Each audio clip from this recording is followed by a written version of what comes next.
Bonsoir à toutes et à tous. Je suis très heureux, au nom de la Fondation ARCEP, de vous accueillir pour ce nouveau webinaire qui va permettre un petit peu de répondre aux attentes des patients atteints de sclérose en plaques et du spectre NMO. Alors, je vous propose de très courtes présentations qui permettront de faire passer un certain nombre d'informations avant dans un deuxième temps, de pouvoir répondre à vos questions. Alors, le programme est partagé de la façon suivante. Le professeur Pierre Labauche du CHU de Montpellier abordera le thème de sclérose en plaques et Covid, vaccination et réponse vaccinale, sujet tout à fait d'actualité.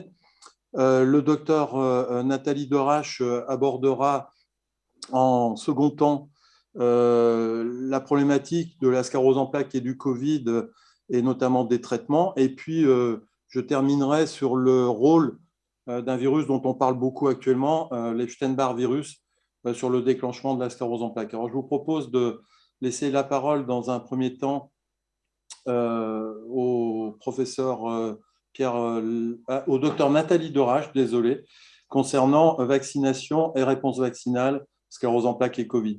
Nathalie. Merci Jean. Donc, je voulais remercier la Fondation ARCEP qui permet d'avoir ce type de webinaire à destination de tous les patients. Donc, moi, je vais vous parler de la vaccination et de la réponse vaccinale, refaire un point parce qu'on a eu depuis un an différentes consignes. Et du coup, c'était bien de refaire le point pour savoir où on en est des vaccinations.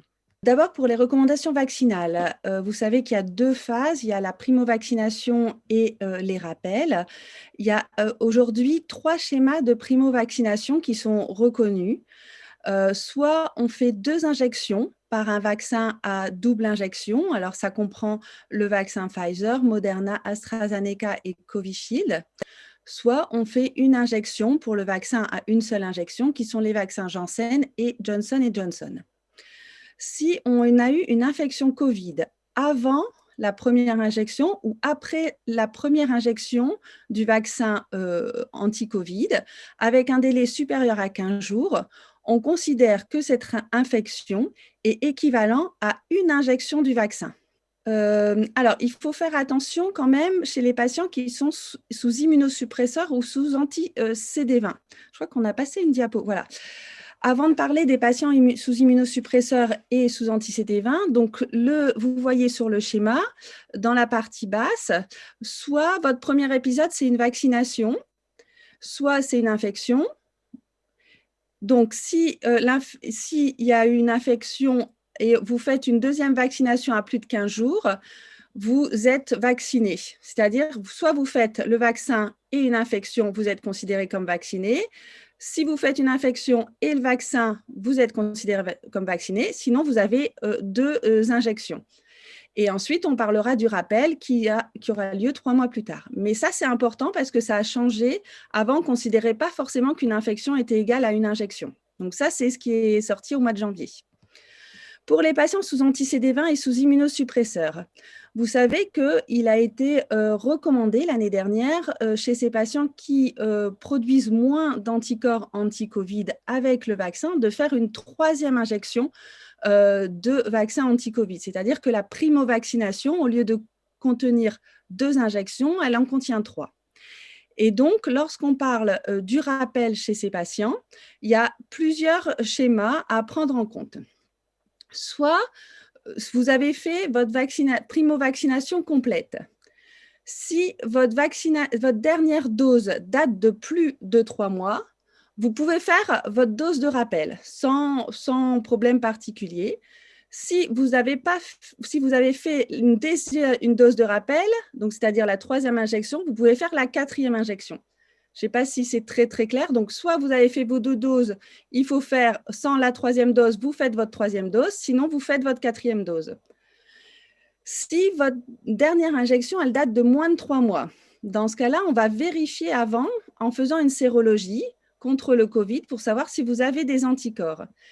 Si vous avez une faible réponse vaccinale et des facteurs de risque surajoutés, on pourra discuter de vous traiter avec des anticorps monoclonaux en pré-exposition.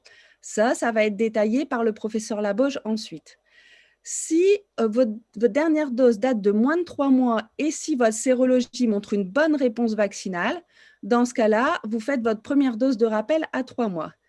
Si vous avez une bonne réponse vaccinale, avec votre dose de rappel, vous faites la deuxième dose de rappel à 3 mois. En fait, c'est le délai de 3 mois qui est très important. Et surtout, si on n'a pas fait de rappel, on fait une sérologie avant pour voir s'il faut se traiter en pré-exposition. Si vous n'êtes pas vacciné encore au jour d'aujourd'hui, donc là, on est dans une situation de rattrapage, il est recommandé de faire 2 injections de vaccin à ARN messager à 21 jours d'intervalle. Chez les patients immunodéprimés, il est clairement non recommandé de faire les vaccins protéiniques, plutôt les vaccins ARN messager. Une fois qu'on a fait sa deuxième injection, on fait une sérologie 2 semaines après cette injection. Et si on a peu de réponses anticorps, on discute à faire un traitement en pré-exposition. Tous ces tableaux-là que je vous ai montrés, vous pouvez les retrouver sur le site de la Société francophone de la sclérose en plaques, où régulièrement, on met des lettres d'information pour mettre à jour les informations que la DGOS nous transmet. Si on parle maintenant de la réponse vaccinale, on sait que des patients, depuis un peu plus d'1 an, que les patients, en tout cas sous anti-CD20 ou sous immunosuppresseurs, font moins d'anticorps que d'autres patients, ou en tout cas contre d'autres contrôles. On voit ça très bien sur le schéma de gauche, où en fait les patients sous fingolimod, qui est un traitement immunosuppresseur, ou sous Ocrevus, qui est un traitement anti-CD20, on voit que leur nombre d'anticorps contre le Covid est clairement inférieur. Et lorsqu'on regarde la réponse vaccinale sous le fingolimod, l'ocrelizumab et le rituximab, on voit que le taux est bien inférieur pour les anti-CD20, avec peut-être une meilleure efficacité du traitement Moderna pour les patients sous fingolimod. Donc, on a une diminution de la réponse sérologique sous anti-CD20 et sous immunosuppresseurs. Et c'est pour ça que dès juin 2020, on avait préconisé de faire déjà une dose de rappel à cette époque-là. Mais il faut savoir que les anticorps, ce n'est pas la seule réponse immunitaire qu'on a lorsqu'on fait une injection de vaccin. On a aussi une réponse cellulaire qui permet aussi de défendre son organisme contre les virus. Et il semble que l'immunité cellulaire, elle semble conservée sous anti-CD20. Et donc, simplement faire une sérologie ne prédit pas la réponse vaccinale seule. C'est-à-dire que si vous avez peu d'anticorps, ça ne veut pas dire que votre corps ne va pas se défendre contre l'infection Covid. Ça, c'est les premiers résultats qu'on avait l'année dernière. Et vous avez peut-être entendu parler d'une étude française multicentrique qui est promue par l'ANRS et l'INSERM, que je remercie d'ailleurs de m'avoir transmis leurs premiers résultats. Donc, c'est une étude de cohorte vaccinale Covid-19 pour des populations particulières, avec un groupe spécifique, sclérose en plaques et patients qui ont une NMOSD. Donc, en fait, l'idée, c'était d'avoir des patients traités et voir leur réponse vaccinale par rapport à leur traitement. Alors, il faut savoir qu'en dehors de la sclérose en plaques et des NMOSD, il y a de multiples pathologies qui ont été incluses, dont le diabète, l'insuffisance rénale, des patients greffés, des patients obèses et puis d'autres petits groupes. Au total, il y a 2071 patients qui ont été inclus, dont 321 sclérose en plaques NMOSD, qu'on a comparé à 856 contrôles. Globalement, l'âge moyen de cette cohorte était de 53 ans, avec à peu près la moitié d'hommes et la moitié de femmes. La plupart des patients avaient reçu le vaccin Pfizer et Pfizer à la deuxième injection, pour pratiquement 90% des patients, et les autres plutôt Moderna, même si on avait d'autres schémas thérapeutiques. Et donc, je vais vous montrer les résultats préliminaires. Alors, si vous regardez ce petit schéma plein de couleurs, la sclérose en plaques, c'est la colonne bleu turquoise, enfin le bleu turquoise un peu plus foncé, j'ai mis des flèches rouges au-dessus. Donc, on voit la réponse vaccinale après le premier mois de vaccination et après le deuxième mois de vaccination. On voit par rapport aux patients dans le orange sur la gauche que la réponse vaccinale est quand même moins importante par rapport à des patients contrôle qui ont plus de 75 ans ou qui ont moins de 75 ans. Par contre, elle est un peu plus importante par rapport à des patients qui ont eu des greffes ou qui ont eu des cancers solides. Par contre, elle est pareille pour des patients qui sont sous chimiothérapie. Donc, les patients qui ont une sclérose en plaques semblent moins faire d'anticorps que des patients contrôle. Et lorsqu'on regarde quand même au cours du temps, ce qui est intéressant, j'ai sorti simplement le diagramme des gens qui ont la sclérose en plaques et NMOSD. En fait, on a un petit peu d'anticorps après la première injection, mais on voit que le nombre d'anticorps augmente clairement après la deuxième injection. D'où l'intérêt de faire un schéma vaccinal complet qui permet d'augmenter le nombre d'anticorps avec le nombre d'injections de vaccins anti-Covid. Ces résultats sont montrés également d'une autre façon. Donc, si on regarde la colonne, toujours avec la flèche rouge, la colonne des patients qui ont la sclérose en plaques et les NMOSD, en fait, on voit par rapport au nombre d'anticorps qui a été dosé par la sérologie. Donc, en bleu très clair, c'est le pourcentage de patients qui ont très peu d'anticorps, donc considérés comme négatifs. En bleu turquoise, les patients qui ont des anticorps avec un taux modéré. Et en bleu foncé, les patients qui ont très bien répondu au vaccin. Dans la sclérose en plaques, on voit à peu près qu'un tiers des patients n'ont pas répondu à la vaccination, donc sur les 371. Un tiers des patients ont très bien répondu et un petit tiers ont répondu de façon modérée. Donc, on voit quand même, avec ces premiers résultats d'études, que les patients, le groupe de patients qui inclut tous les patients CEP et NMOSD, répondent un peu moins bien que des patients contrôle à la vaccination, mais en tout cas, on augmente le nombre de répondeurs après la deuxième injection et très probablement qu'on l'augmente lorsqu'on fait le rappel. Après, on peut se poser la question de savoir si ça varie en fonction du traitement que le patient prend, c'est-à-dire est-ce que les patients moins répondeurs sont ceux qui sont sous anti-CD20 ou sous immunosuppresseurs, et si ce n'est pas ces patients-là qui influencent les résultats de cette étude. Donc, pour l'instant, on n'a pas les résultats selon le type de traitement reçu par les patients, mais bien sûr, on est impatient d'avoir les résultats pour vous les communiquer. Voilà, je vais passer la parole au professeur Labauge qui va nous parler des différents traitements du Covid. Merci Nathalie, merci à la Fondation ARCEP d'avoir organisé ce webinaire qui fait suite en fait au webinaire d'il y a un an. Je ne sais pas si vous vous rappelez, on était en pleine pandémie à l'époque. Ben maintenant, les choses évoluent avec probablement les vaccins que Nathalie a très bien démontré et puis la possibilité de traitement, cette fois-ci du Covid en lui-même pour les patients sclérose en plaques et NMOSD. Alors, il faut savoir que effectivement, avec la CEFSEP, il y a des recommandations qui sont, encore une fois, des recommandations qui se modifient aussi en fonction des connaissances de la maladie, de l'évolution de la pandémie et puis de l'apparition de nouveaux traitements. Et dans cette diapositive, vous allez avoir 3 cas de figure qu'on va développer ensuite. La pré-exposition, qu'est-ce que ça signifie une pré-exposition? Eh bien, c'est d'être une personne à risque d'avoir une forme grave de Covid. Et on n'est pas exposé à un Covid, on n'est pas cas contact, mais on peut éventuellement développer un Covid. Que conseiller à ces personnes, dont les patients sclérose en plaques NMOSD? La deuxième situation, c'est j'ai été en contact, et ça, nous avons très régulièrement des questions. Je suis qu'en contact, mais asymptomatique, bien sûr. Que dois-je faire? La troisième situation, j'ai un Covid avéré, j'ai une sclérose en plaques ou une MOSD. Que me conseillez-vous de faire par rapport au traitement du Covid?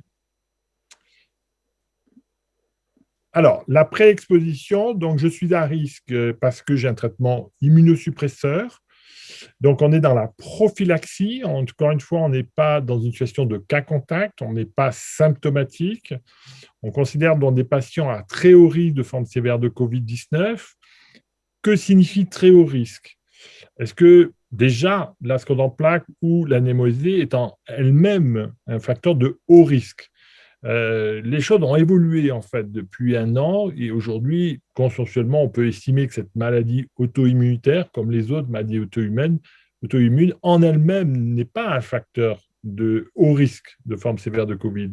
Ça va être plutôt les traitements associés. Et il y a tous les traitements immunosuppresseurs, quelle que soit la maladie immunitaire, dont la sclérose en plaques et l'NMESD, qui sont des facteurs de risque de développer des Covid-19. Comment affiner cette population à risque de développer une forme sévère avant d'être même cas contact?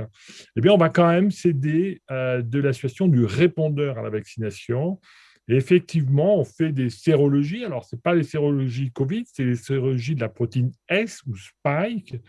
Et il est admis qu'un taux inférieur à 260 unités internationales, eh bien, on n'est pas protégé par le vaccin.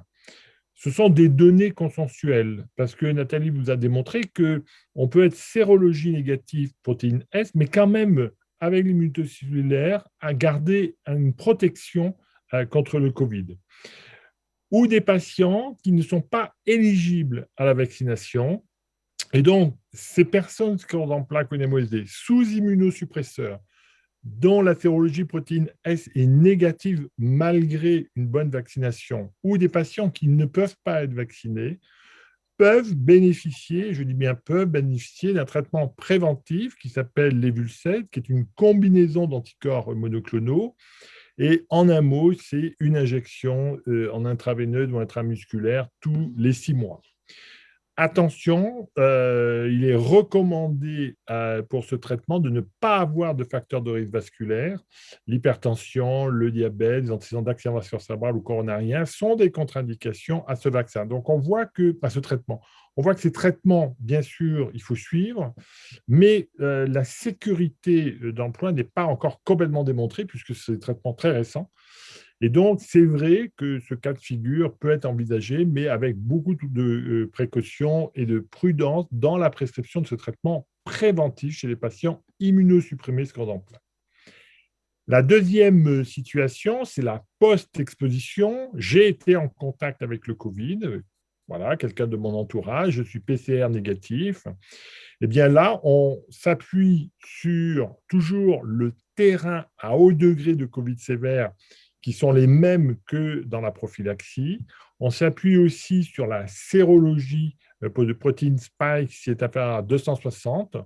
Et là, également, on fait une seule injection d'Evulced en intraveineuse, voire en intramusculaire, cette combinaison donc d'anticorps monoclonaux et encore une fois, contre-indiquée si présence de 2 facteurs de risque cardiovasculaire. La dernière situation, c'est je suis un patient à risque, et notamment ce qui nous anime aujourd'hui, ce qu'on n'entend pas que NMOSD. Je suis sous immunosuppresseur, vous les connaissez, c'est les anti-CD20 en premier, mais ça peut être aussi le fingolimod, ça peut être d'autres immunosuppresseurs comme l'Imurel ou le Celcept. Eh bien, dans ces cas-là, j'ai des symptômes. Il y a un co-travail avec les neurologues et les services de maladies infectieuses. Il y a des filières patients pour les COVID symptomatiques. Toujours pareil, on s'appuie sur la sérologie de la protéine Spike qui doit être inférieure à 260 unités internationales avec un schéma vaccinal complet. Et là, on retrouve les Evulced que nous avons détaillé dans les 2 diapositives précédentes. Il y a également un autre anticorps monoclonal qui est le Xevudy, qui est en intraveineux, mais est arrivé récemment un traitement par voie orale, qui est le Pavoloxine. Alors là, on n'est pas sur un traitement par anticorps monoclonal, on est un traitement antiviral qui était donné, il faut le savoir, avant dans le HIV, testé dans le HIV, qui est par voie orale, en pharmacie libérale, qui est actif à la fois sur le variant Delta et le variant Omicron. En un mot, c'est 3 comprimés matin et soir pendant 5 jours. Et donc, voilà, là, à ce moment-là, un patient sous immunosuppresseur, une protéine Spike inférieure à 260, qui commence à avoir des symptômes, bien, on discute effectivement la prescription du Pavloxil par voie orale. Alors, il y a quand même des données qu'il faut connaître et c'est important d'avoir un petit peu de recul par rapport à l'année dernière. D'abord, clairement, il y a une diminution de la pandémie. Deuxième point, il y a une modification la pandémie. On a vécu tous les années terribles 2020 où le Covid-19, la première variante, était terrible sur le plan du risque médical des malades en réanimation et malheureusement des décès du fait directement du Covid. Ensuite, il y a eu le variant Delta. Aujourd'hui, le variant qui est dominant, c'est l'Omicron. L'Omicron, clairement, est plus contagieux en fait que l'ancien Covid ou le Delta, mais il est moins pathogène. Et c'est pour ça que sur l'indication des traitements du Covid ou en prophylaxie ou des cas contacts ou d'un Covid déclaré, il faut avoir beaucoup de prudence. Deuxième aspect, c'est la sécurité d'emploi des traitements par anticorps monoclonaux ou antiviraux, traitements donnés de façon récente, et nous manquons clairement de recul pour la sécurité d'emploi. Et ces traitements doivent être décidés au cas par cas. À partir du moment où on a des symptômes du Covid, on a un délai de 5 jours pour décider ou non de donner un traitement. Et c'est vrai qu'actuellement, le traitement le plus prescrit, qui peut être fait par votre médecin généraliste, par votre neurologue, c'est le Palvoxil, parce que par voie orale, parce que vendu en pharmacie libérale, mais à décider au cas par cas. Et encore une fois, l'Omicron est la souche la plus fréquente, beaucoup moins pathogène que ce qu'on a vécu il y a 2 ans. Et donc, il y a un vrai suivi au cas par cas, mais ce qu'il faut retenir, il y a des possibilités de traitement pour les patients symptomatiques du Covid.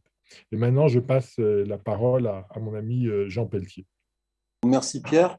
Donc, on va finir par quelques mots concernant un travail qui a été largement repris par la presse ces derniers mois concernant un virus qui s'appelle Epstein-Barr virus et qui serait impliqué dans le déclenchement de la sclérose en plaques. Alors, simplement pour débuter, je voudrais rappeler que nous ne connaissons pas aujourd'hui la cause ou les causes de cette maladie. Alors, on sait qu'il faut probablement plusieurs facteurs. C'est pour ça qu'on dit souvent que cette maladie est multifactorielle. D'un côté, ce qu'on appelle des facteurs de susceptibilité génétique. Alors, ça n'est pas une maladie héréditaire, elle ne se transmet pas, mais notre patrimoine génétique, en soi normal, peut être probablement plus prédisposant à ce que cette maladie se déclenche. Et puis, depuis de très nombreuses années, des équipes travaillent sur des facteurs d'environnement qui seraient un peu des starters sur des facteurs de susceptibilité génétique pour déclencher. Alors, ne regardez pas le détail, c'est ce qu'on connaît de la réaction inflammatoire et ce sur quoi d'ailleurs nous sommes plus pertinents pour agir avec les traitements. Alors, dans ces facteurs d'environnement, il y a eu énormément de travaux et depuis de très nombreuses années, on parle beaucoup d'Epstein-Barr virus. Alors, Epstein-Barr virus, c'est un virus très banal. Retenez que 90% de la population française a rencontré ce virus, donc a contracté ce virus, donc a des anticorps contre ce virus. C'est un virus qui fait partie d'un grand groupe qu'on appelle les herpès-virus et qui entraîne une maladie assez simple, qu'on appelle la mononucléose infectieuse, qui est une maladie de l'adolescent et qui, en général, peut se traduire par des symptômes très bénins avec de la fièvre, une fatigue, des courbatures qui durent quelques jours et tout rentre dans l'ordre. Alors, il faut aussi savoir qu'on peut contracter le virus sans manifester de symptômes de type mononucléose infectieuse, comme les virus Covid asymptomatiques dont on parle beaucoup depuis 2 ans. Et ce fameux Epstein-Barr virus, il y a un grand nombre d'études qui ont montré que si on avait contracté le virus, si on avait des anticorps contre ce virus, si on avait développé une mononucléose infectieuse, eh bien, on était plus à risque par rapport à des personnes qui n'étaient pas dans cette situation ou des personnes qui n'étaient pas atteintes de sclérose en plaques de déclencher cette maladie. Mais vous voyez que ce n'est pas le seul facteur, j'en ai pris 3. Le tabac est aussi impliqué, sans que, malheureusement, il y a plus de fumeurs que de patients atteints de sclérose en plaques en France, sans que ce soit un facteur de causalité directe, c'est-à-dire la cause de la maladie. Alors, ce travail qui a été rapporté mi-janvier dernier par une équipe de Boston est assez à la fois impressionnant et pourrait déboucher quand même sur des éléments qui pourraient être pertinents dans l'avenir. Alors, qu'est-ce que ce travail? Alors, ne regardez pas en détail, mais c'est un des schémas de l'article publié sur cette étude. En fait, c'est un travail énorme qui a permis de suivre 10 millions de personnes, jeunes pour la majorité, puisque vous voyez que dans 2/3 des cas, ce sont les personnes de moins de 25 ans, qui rentrent dans l'armée américaine. Et il faut savoir que dans l'armée américaine, depuis un certain nombre d'années, le dépistage du virus du sida est obligatoire avec des tests très réguliers. Donc, ces bilans biologiques sont faits et les auteurs de ce travail ont eu accès à ces bilans biologiques qui sont faits de façon assez régulière pour 10 millions de personnes. Et leur question, elle était très simple. C'est parmi ces 10 millions de personnes qui vont être suivies pendant des années, en l'occurrence 20 ans, combien y aura-t-il de personnes qui déclencheront une sclérose en plaques? Et à partir des bilans biologiques, est-ce qu'on pourrait screener, chercher un certain nombre d'éléments qu'on connaît déjà pour les confirmer ou de nouveaux éléments? Alors, comme l'Epstein-Barr virus est une des pistes prioritaires sur le déclenchement de la maladie, eh bien, ils ont suivi dans le temps ces prélèvements en testant la présence d'anticorps contre Epstein-Barr virus. Et vous voyez que dans cette population de 10 millions de personnes, eh bien, il y a presque 1000 personnes qui ont déclaré une sclérose en plaques durant la durée de l'étude. Ça, c'est le premier point. Ce qu'ils ont montré, pour être très, très simple, c'est que les personnes qui étaient atteintes de sclérose en plaques avaient un taux d'anticorps contre Epstein-Barr virus beaucoup plus élevé, en tout cas de façon significativement plus élevée que les personnes qui n'étaient pas atteintes de la maladie, mais qui pouvaient contracter le virus. Ça, c'est le premier résultat. Le deuxième résultat important, ils ont regardé un certain nombre d'autres virus, dont le cytomégalovirus, le CMV, qui est un virus là aussi très fréquent, dont le mode de contamination est aussi respiratoire. Et là, on s'aperçoit qu'il n'y a aucune différence entre les personnes atteintes de sclérose en plaques et les personnes qui ne développent pas la maladie. De façon beaucoup plus intéressante, ils ont identifié 35 personnes qui étaient négatives pour l'Epstein-Barr virus au début du premier prélèvement, un certain nombre une centaine de personnes contrôle, si on peut dire, et parmi ces 35 personnes qui étaient négatives, 35 personnes ont déclenché une sclérose en plaques et 34 sont devenus positifs à Epstein-Barr virus. Alors, il y a toute une discussion sur la personne qui a déclenché cette maladie mais qui n'était pas positive, en sachant que le dernier prélèvement qui avait été effectué était à plus d'1 an. Donc, il est possible que cette personne ait converti ou ait contracté le virus pendant cette année-là. Et les résultats statistiques, quand on compare, si on peut dire, les groupes des sujets non atteints de sclérose en plaques et les personnes qui vont développer une sclérose en plaques, ben, le fait d'être positif à Epstein-Barr virus augmente le risque de déclencher une sclérose en plaques de plus de 32. Donc, c'est le risque maximal qu'on connaisse actuellement. Par contre, ils ont aussi montré, puisqu'ils ont screené un certain nombre d'autres virus, que les autres virus n'étaient absolument pas impliqués dans le déclenchement de la maladie. Troisième résultat plus intéressant sur ce qu'on appelle la physiopathologie de la maladie, c'est-à-dire essayer de comprendre, une fois la maladie déclenchée, qu'est-ce qui peut se passer pour notamment déclencher la réaction inflammatoire. Et ils ont dosé un autre paramètre qu'on appelle les neurofilaments. Alors, ces neurofilaments, ils sont très sensibles à l'agression du système nerveux central, du cerveau de la moelle épinière. Ils ne sont pas spécifiques à une maladie comme la sclérose en plaques, puisque ces neurofilaments, ils ont aussi été démontrés comme élevés dans d'autres maladies neurologiques, comme la maladie d'Alzheimer. Mais ce qui est très intéressant dans cette étude, c'est que les neurofilaments chez les personnes qui déclenchaient une sclérose en plaques juste après avoir contracté le virus augmentaient très, très vite. Vous voyez, cette augmentation-là, c'est des personnes qui sont négatives, qui deviennent positives et qui vont être positives de façon classique après avoir contracté le virus.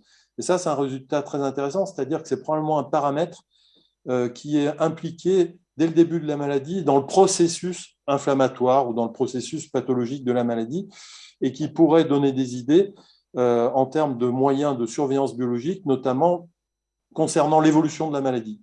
Si ce paramètre augmente, peut-être qu'une poussée est en train de se mettre en place. Et vous voyez que, par contre, chez les personnes qui ne sont pas atteintes de sclérose en plaques, ces neurofilaments ne bougent absolument pas.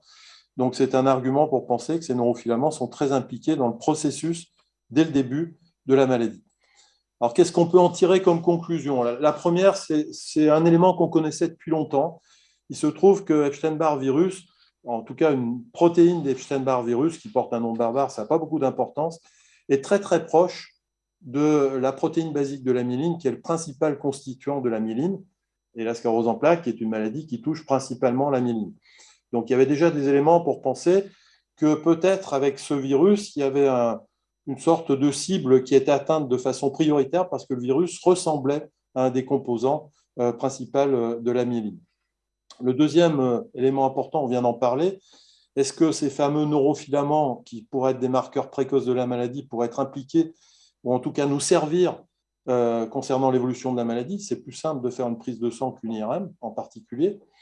Et puis, sur les conséquences un peu plus globales, si on estime que Epstein-Barr virus est indispensable pour déclencher la maladie, je n'ai pas dit est la cause de la maladie, mais est indispensable pour déclencher la maladie, est-ce qu'en mettant au point un vaccin qui n'existe aujourd'hui pas, mais un laboratoire s'y attelle avec un vaccin ARN, et en vaccinant tous les enfants systématiquement pour protéger d'Epstein-Barr virus, est-ce qu'on peut penser qu'on va éradiquer la sclérose en plaques, puisque si on est protégé et qu'un des éléments extrêmement importants dans le déclenchement de la maladie est ce virus, eh bien, on peut penser qu'on pourrait éliminer, entre guillemets, la sclérose en plaques. Le deuxième point, qui est un petit peu plus compliqué, c'est qu'on sait que ce virus va persister toute la vie dans une population de lymphocytes particuliers qu'on appelle les lymphocytes B. Les lymphocytes B participent bien sûr aux défenses immunitaires. Ce sont eux aussi qui fabriquent les anticorps et qui posent d'ailleurs un certain nombre de problèmes avec des traitements utilisés dans la sclérose en plaques qui impactent les lymphocytes B et qui rendent la vaccination moins efficace. Et on sait que ce virus va persister toute la vie à l'intérieur de ces lymphocytes B. Et une des questions qui est soulevée, puisque les anticorps qu'on appelle les anticorps monoclonaux anti-CD20, le rituximab, l'ocrelizumab, sont des médicaments extrêmement efficaces pour bloquer l'activité inflammatoire de la maladie, on peut se poser la question de savoir s'il n'y a pas un lien sur le fait que ces médicaments vont cibler ces lymphocytes B qui sont eux-mêmes les lymphocytes qui sont en charge de garder la trace du virus. Et une autre éventualité, c'est de développer des traitements antiviraux qui pourraient avoir un impact sur l'Epstein-Barr virus et sur les conséquences éventuelles concernant l'évolution de la maladie. Voilà. Donc, je vous propose que Emmanuel puisse servir d'intermédiaire par rapport à vos questions et on va essayer d'y répondre de la façon la plus efficace possible. Emmanuel ? Merci, bonsoir à tous. Beaucoup de questions sont arrivées. Donc, une première pour le professeur Pétier. Jean, tu as dit que donc la sclérose en plaques, il y avait des facteurs génétiques et environnementaux. Donc, une des premières questions, c'est est-ce que l'infection au virus BV, quand elle n'entraîne pas de symptômes, est-ce que cela signifie que le facteur génétique est prédominant dans le déclenchement de la maladie? Pardon. Non, probablement que les deux sont indispensables. C'est-à-dire que, je l'ai dit tout à l'heure, 90% de la population française a contracté Epstein-Barr virus, donc est positive à ce virus, et 90% de la population française, bien heureusement, ne développe pas une sclérose en plaques. Mais il faudrait probablement un autre facteur de prédisposition pour que le virus déclenche ce qu'on appelle la réaction auto-immune qui va faire la maladie et l'évolution de la maladie. Donc, une des hypothèses, c'est que certains marqueurs de prédisposition génétique, certains gènes, pourraient faire le terrain pour permettre au virus de déclencher la maladie.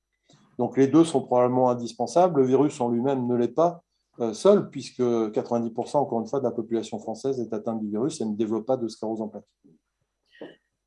De ce fait, une question qui en découle, est-il utile de dépister les membres d'une famille, d'une personne atteinte de CEP pour voir s'ils ont le virus BV?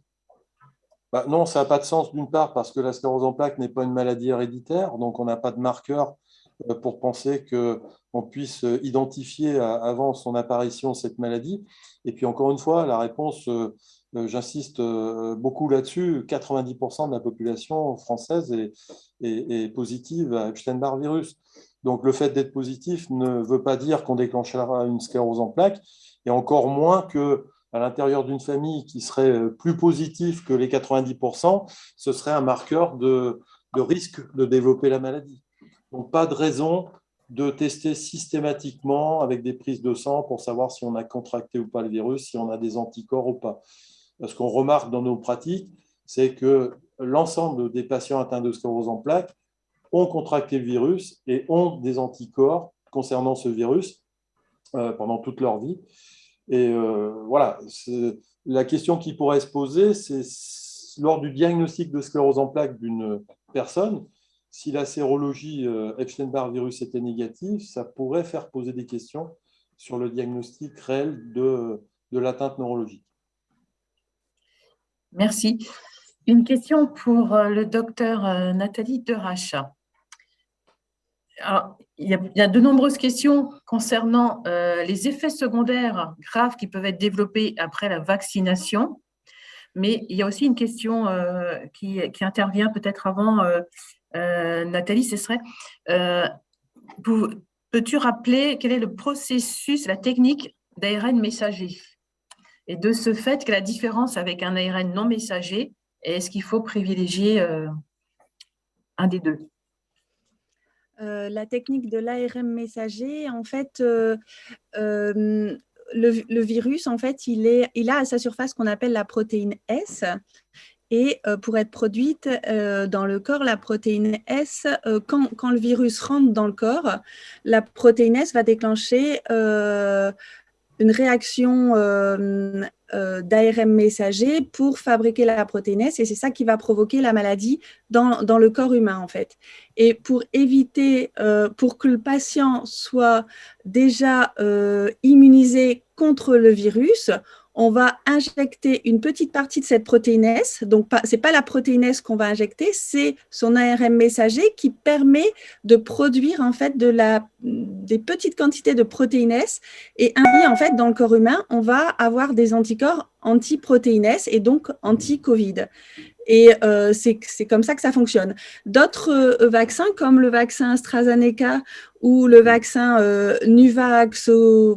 Nuvaxovid, c'est des vaccins protéiniques où là, on va injecter directement une partie de la protéine S pour fabriquer directement des anticorps. Donc, il n'y a pas ce processus on injecte une partie de l'ARN qui permet de fabriquer la protéine S, en fait. Donc, c'est deux vaccins de techniques différentes. Le vaccin ARN messager paraît, c'est ce qui a été, c'est le premier virus qui permet d'avoir ce type de vaccin. Et en termes aujourd'hui, c'est le vaccin par ARN messager qui est clairement recommandé, en tout cas chez les patients sous immunosuppresseurs et sous anti-CD20, parce que les vaccins protéiniques semblent moins efficaces. Et si on parle des effets indésirables graves rapportés, on a surtout eu jusqu'à maintenant des effets indésirables thromboemboliques, en particulier l'année dernière quand on a quand on a fait le vaccin AstraZeneca, où on a montré qu'en fait il y avait des risques d'embolie pulmonaire, d'accident vasculaire lorsqu'on faisait le vaccin en dessous de 50 ans. C'est pour ça qu'il a été conseillé aux personnes de moins de 50 ans de faire plutôt le vaccin à ARN messager. Pareil pour le vaccin Janssens, qui est le vaccin à une seule injection. Il y a une petite étude qui a montré qu'il y avait une légère augmentation du risque d'infarctus du myocarde et d'embolie pulmonaire. Et c'est pour ça qu'aujourd'hui, le vaccin Janssen, il n'est plus du tout recommandé pour la vaccination, pour la primo-vaccination. Et aujourd'hui, on doit le réserver seulement si on a une contre-indication à faire le vaccin avec un ARN messager. Du coup, les vaccins aujourd'hui protéiniques, ils ne sont pas forcément recommandés en primo-vaccination, sauf chez des personnes de plus de 50 ans. Et en tout cas, ils ne sont absolument pas recommandés pour les rappels. Aujourd'hui, on fait les rappels qu'avec les vaccins par ARN messager. Merci, docteur Derache. Professeur Labauge, j'ai deux questions pour vous. La première, quelles sont les caractéristiques ou les traitements qui font dire qu'une personne est immunodéprimée et qui est donc à risque élevé vis-à-vis de développer un Covid grave? Alors, c'est tous les traitements immunosuppresseurs. Le premier traitement le plus fréquent dans la maladie, c'est les anti-CD20, ocrelizumab, rituximab. Ensuite, le fingolimod, et puis d'autres traitements moins donnés comme l'Immurel, le Cellcept, le cyclophosphamide, le méthotrexate, voilà, tous les traitements immunosuppresseurs. Deux petites précisions. Il y a une nouvelle formulation des anti-C20 par voie sous-cutanée qu'on appelle l'ofatumab. Et là, on a peu de données de savoir si on peut le rentrer dans la même classe de risque de développer un Covid sévère. Il n'y a pas de différence a priori, sauf que la demi-vie est plus courte. Et peut-être que les Covid sous ofatumab seraient moins sévères que dans les autres anti-C20 injectables classiques. Mais nonobstant ce terrain de développer un Covid sévère, je pense qu'aujourd'hui, et surtout avec l'Omicron, il faut insister sur les autres facteurs de risque de sévérité du Covid, ce qu'on appelle les comorbidités, le surpoids, les problèmes pulmonaires, des antécédents éventuels infectieux. Et c'est un petit peu cette association de traitements avec des comorbidités qui peut, dans les cas de figure qu'on a envisagés, c'est-à-dire soit de prophylaxie, soit de cas contact, soit de Covid symptomatique, afin de décider effectivement un traitement soit par anticorps monoclonaux, soit antiviral, notamment le Pavloxide, parce qu'on ne connaît pas encore la sécurité de ces traitements. On le donne, mais je pense que toujours, il faut être prudent et raison garder. Ensuite, encore une fois, on est en train de changer de phase de pandémie du Covid et l'Omicron, clairement, est moins pathogène. Donc, on voit que cette notion de facteur de risque du Covid sévère doit toujours être maintenue. Elle est surtout très préoccupante dans le Covid-19, dans le Delta, mais peut-être un peu moins prégnante avec le variant Omicron.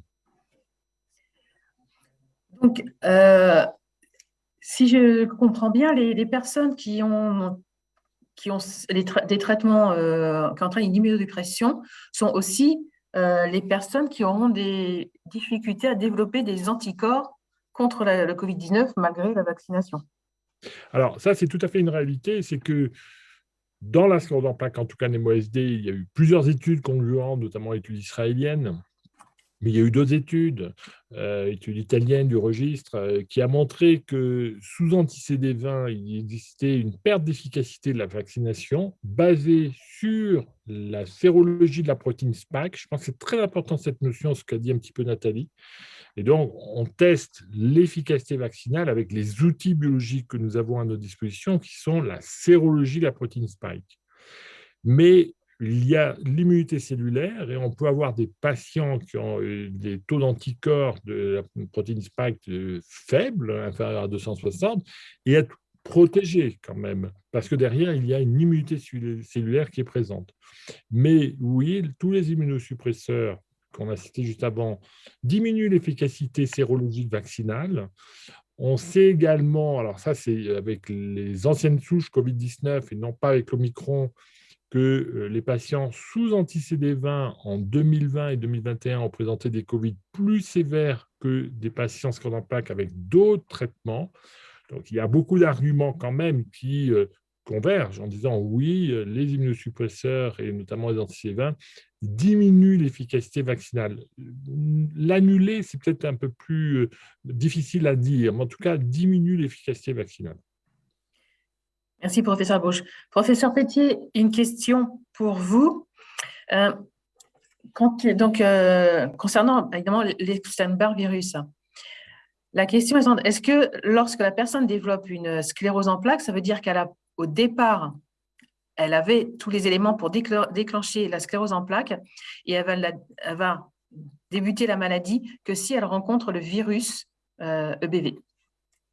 Oui, probablement. Le virus EBV, c'est probablement un facteur déclenchant, donc un certain facteur de cause, si on peut dire, au déclenchement de la maladie.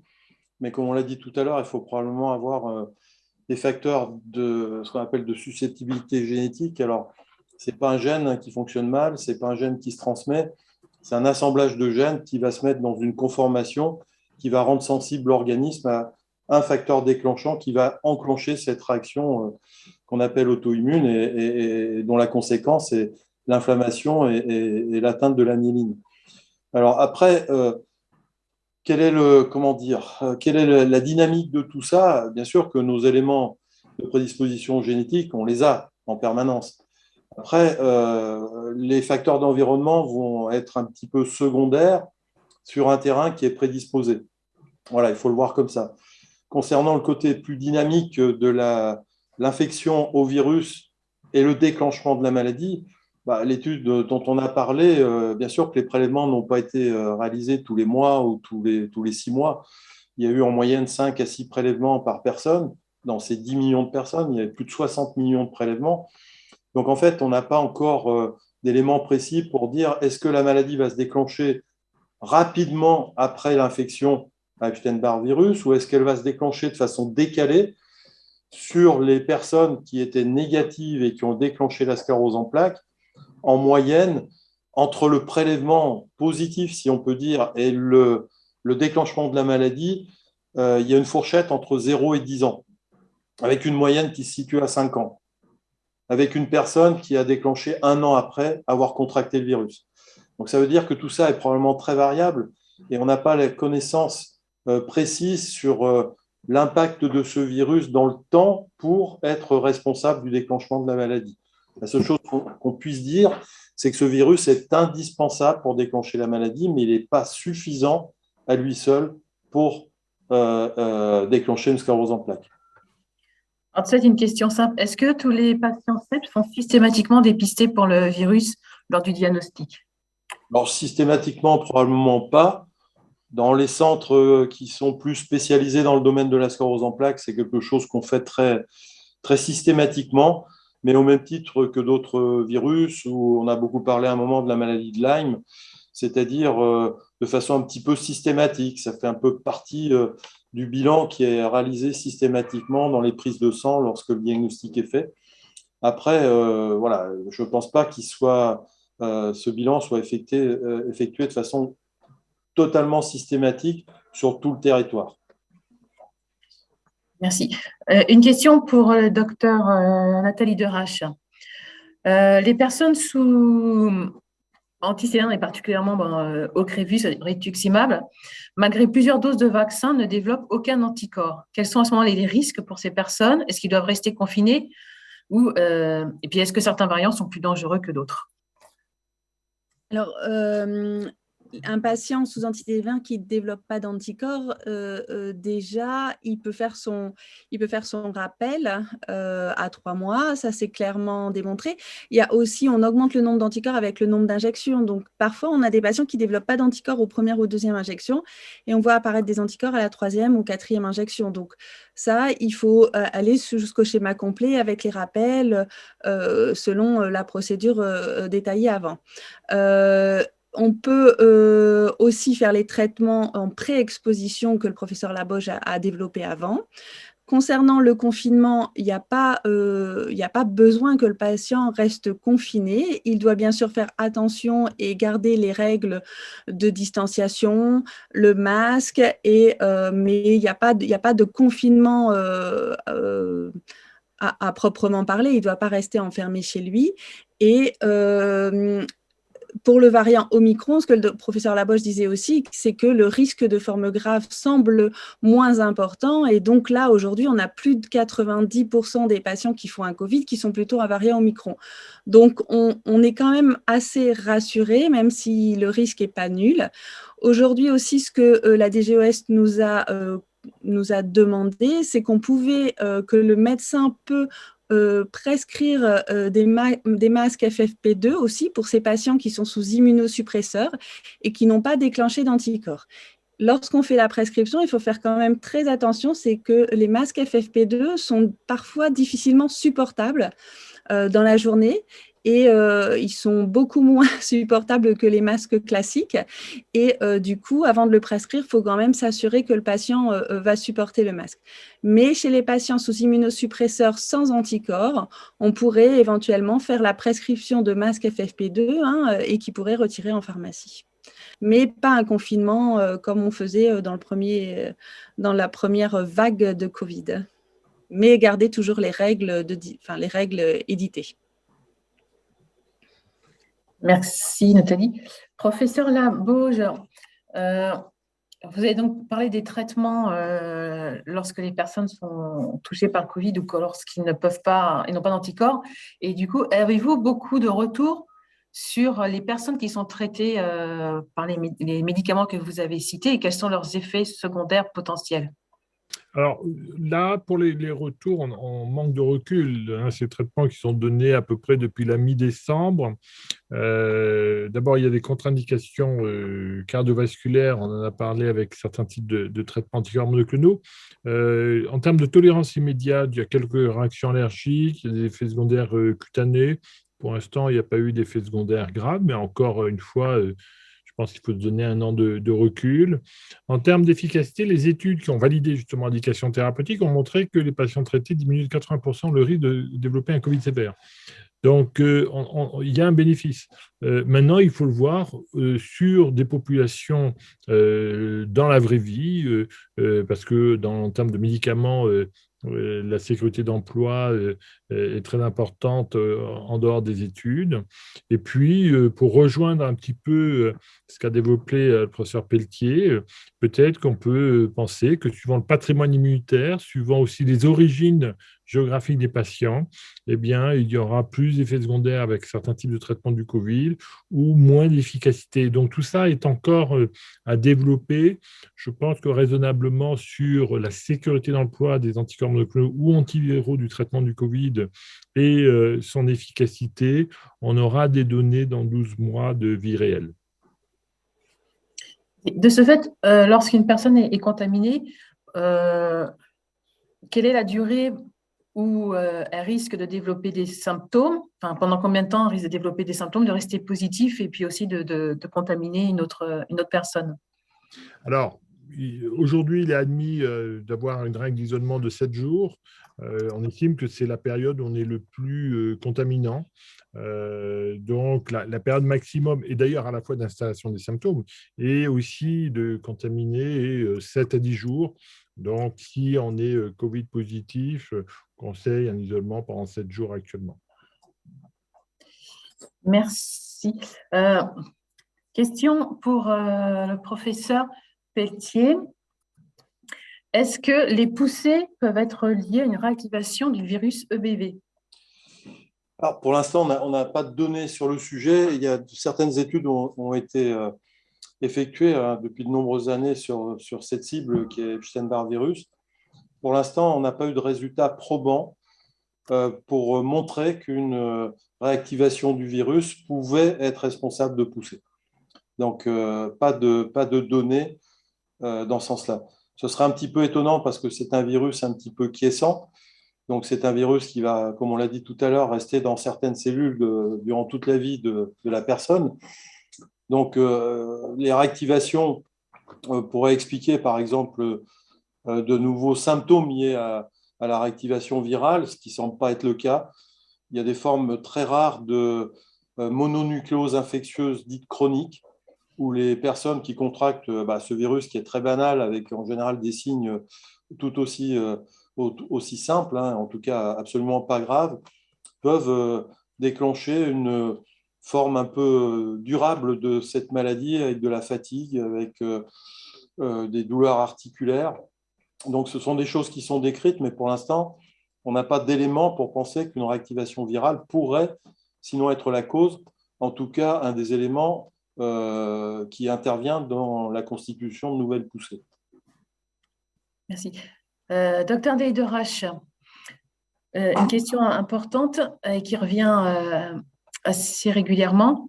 Quand les effets secondaires sont importants après la vaccination contre le Covid et qu'aucun anticorps est développé, que faut-il privilégier? À nouveau, des rappels ou les traitements contre la CEP?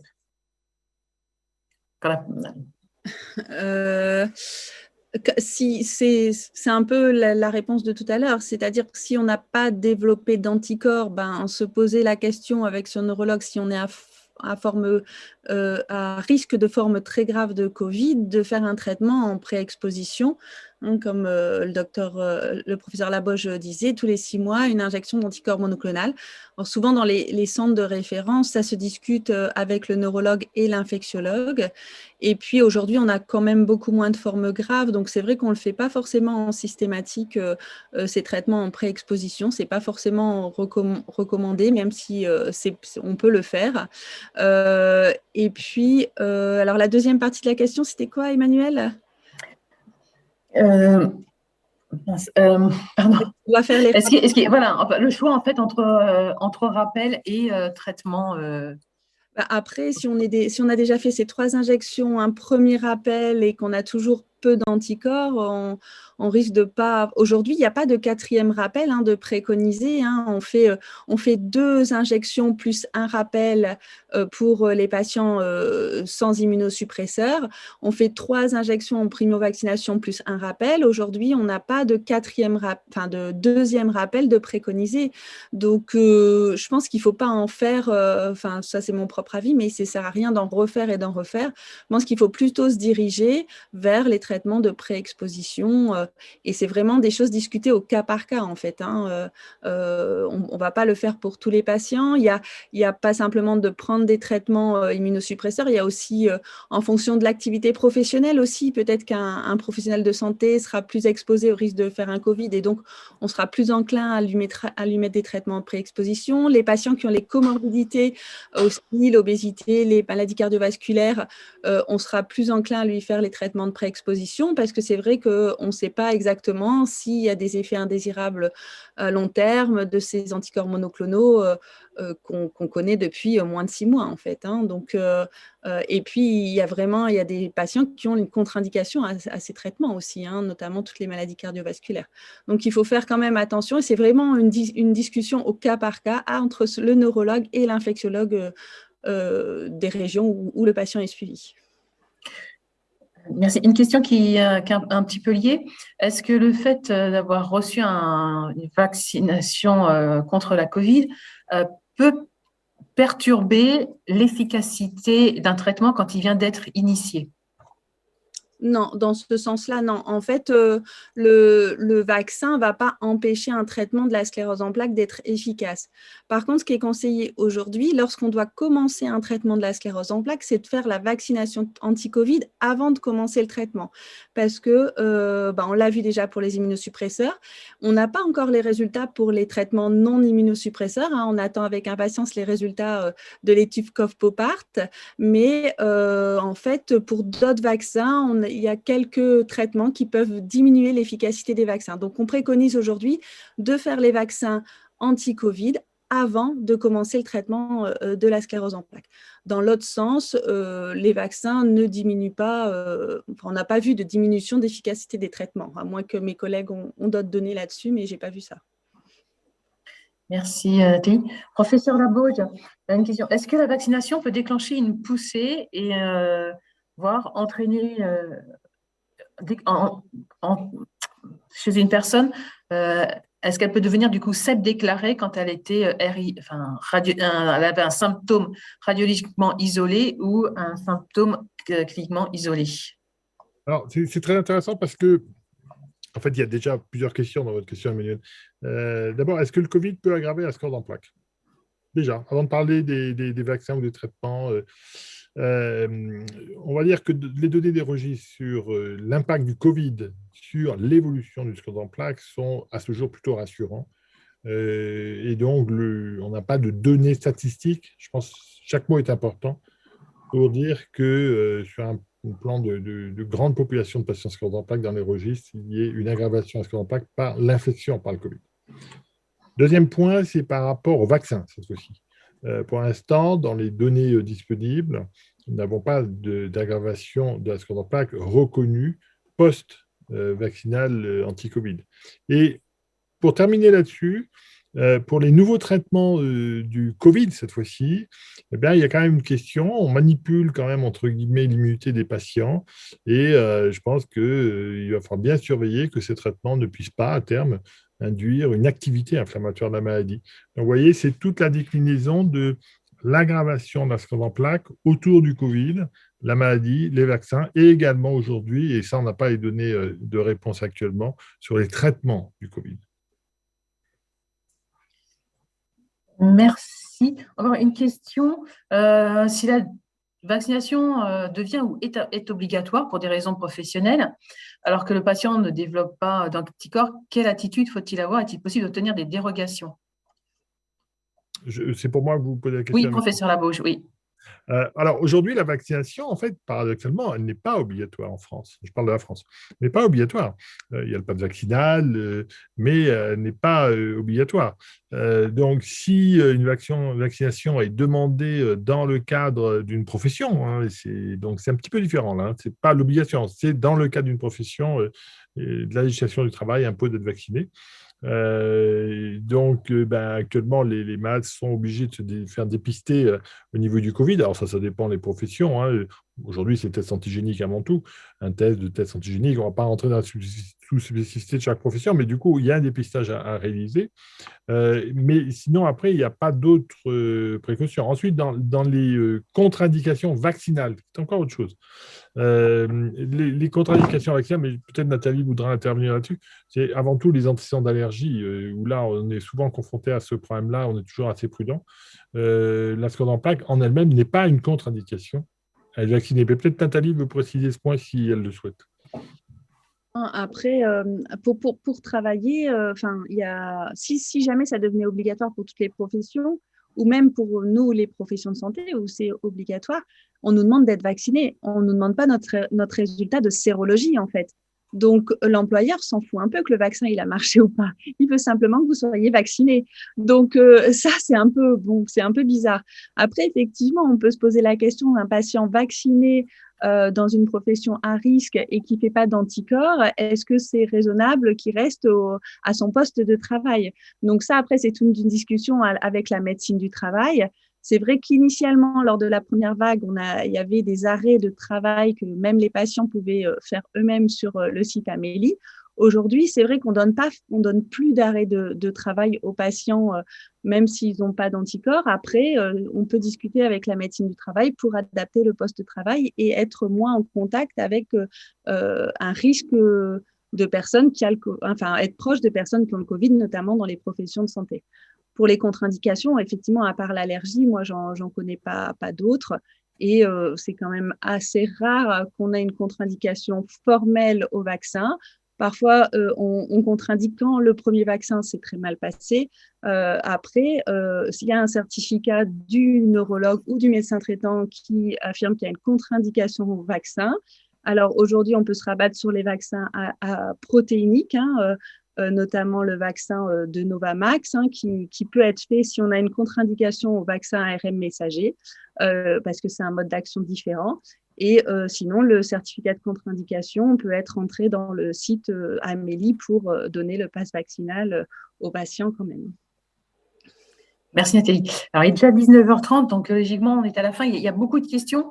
Donc Nathalie, est-ce que vous pouvez répondre rapidement à cette question? Après, il y en aura encore une ou deux pour Jean, mais c'est vraiment des questions. Vous pouvez répondre rapidement. La question, c'est quel est l'impact, les risques, les effets secondaires et l'efficacité pour un patient qui est sous immunosuppresseur de faire les différents vaccins qui sont commandés, donc la grippe, le Covid, puisque son système immunitaire est déjà affaibli et qu'il est très sollicité? Là, on n'a pas de données qui dit qu'il y a un risque particulier. Il n'y a pas de contre-indication à faire ces vaccins. La grippe, elle est fortement recommandée. De toute façon, chez des patients immunodéprimés. Le Covid, il est recommandé avec les vaccins ARN messagers, pas les vaccins protéiniques. Il n'y a pas de contre-indication des vaccins de ce type. Les seuls vaccins contre-indiqués sont les vaccins vivants atténués. Merci Nathalie. Jean, pour faire deux, trois questions rapides. Est-ce qu'il existe des moyens préventifs, des précautions à prendre quand une personne est EBV positive?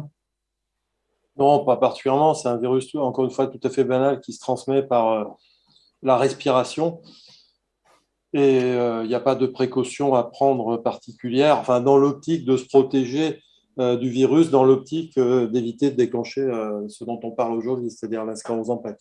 Donc, pas de précaution particulière, non. Et, et une question évidemment qui revient souvent, est-ce que le fait d'avoir identifié le BV maintenant clairement comme un facteur de risque, ça va permettre, ça va favoriser le développement de traitements pour la sclérose en plaques?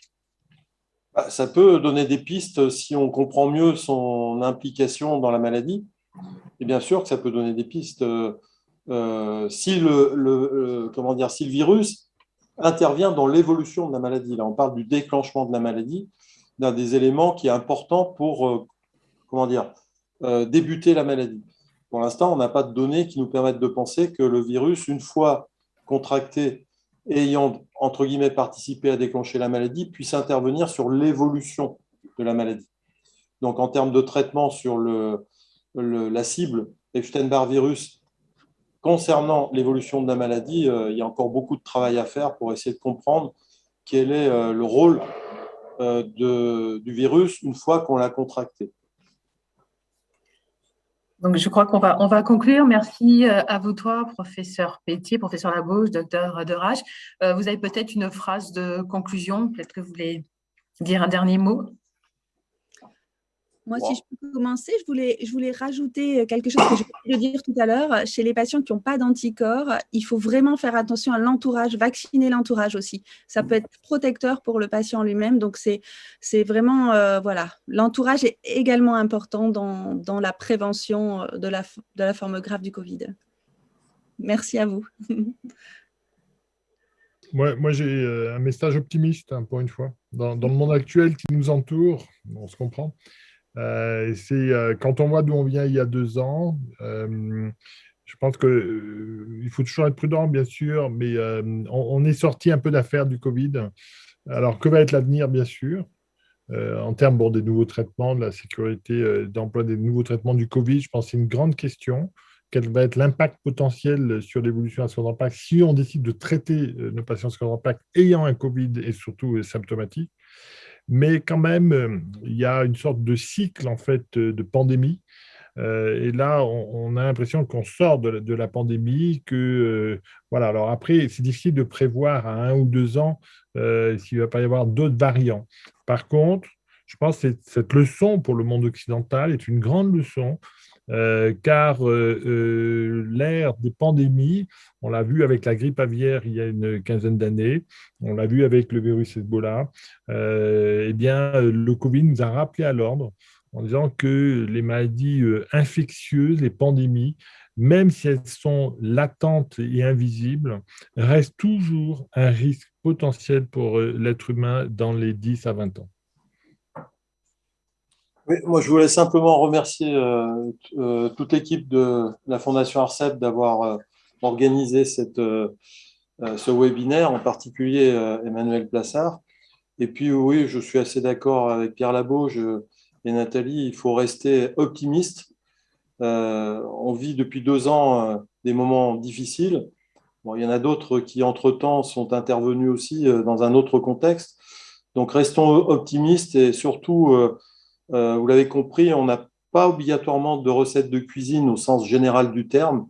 Donc, restons très individuels pour essayer de répondre à la question d'une personne et pas obligatoirement avec des données de groupe qui ne nous permettent pas actuellement de le faire. Voilà, merci à tous et excellente soirée.